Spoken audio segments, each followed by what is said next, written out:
Okay, for the weather station, you have a Mark III LR. I think it's called MK-III-LR. It's from Rainwise. The website's called rainwise.net.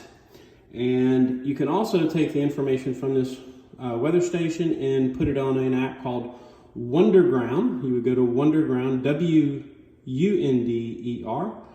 ground, all one word. And you can register, create an account there. Once you have your weather station transmitting to rainwise.net, you can point it there, and everyone in the country sees Wunderground. It's a very, very helpful app to see what the rainfall totals and temperatures are around your area, because tons of people have weather stations hooked into Wunderground, W-U-N-D-E-R, ground, one word. Okay, now here's the way it works. It's a Wi-Fi enabled weather station, long range. And it transmits to this box. This box has its own power supply as well as its own Ethernet connection. So Wi-Fi comes into the box from the weather station. Then this box uses this cable to transmit to your router. So this one actually goes and plugs in to right here on the router.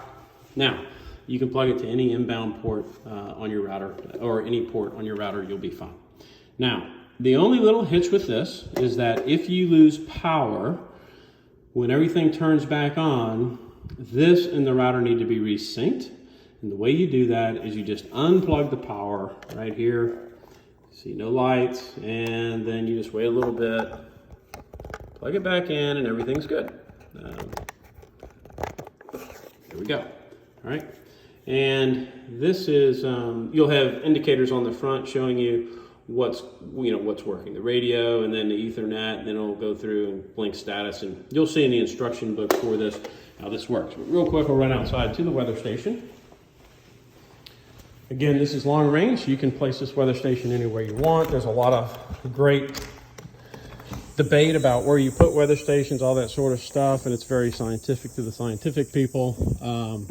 For me, I just wanted to go ahead and put it up here on the house. So it has wind,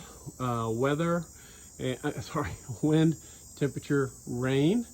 And the challenge with the wind, of course, the direction is because it's set so close to the roof line, you really don't get good roof direction, but I wanted temperature and rain. And you'll notice there is a solar panel on this, because in this box, let's see if I can get my finger. Yeah, won't work too well, but in that box, right underneath the solar panel, is a battery.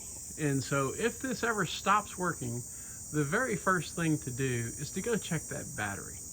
And you can just open that box up real simple, pull it out, put it on the, go to the battery store and just buy a new one. It's a little regular square motorcycle looking kind of battery, not even a motorcycle battery. It's a little bitty battery they used to use for old flashlights and stuff. But I don't know, it probably drives exit signs and all kinds of stuff today. So that's it. You may, over time, in this big black round collector, that's a funnel there's a funnel in the top of that round collector. And what it does is it funnels water onto this thing that looks like the scales of justice. And it kind of fills up with water and tilts water and when it's full, and it's part of the measuring system. So what you do is you just take that big black thing, you rotate it, lift it off, and clear it out of any leaves, should any leaves or any debris or whatever get in there. I've never had an issue with it. I've gone in there and looked at it after 2 years, and there was nothing in there then, so I just haven't bothered with it since then. It's been fun.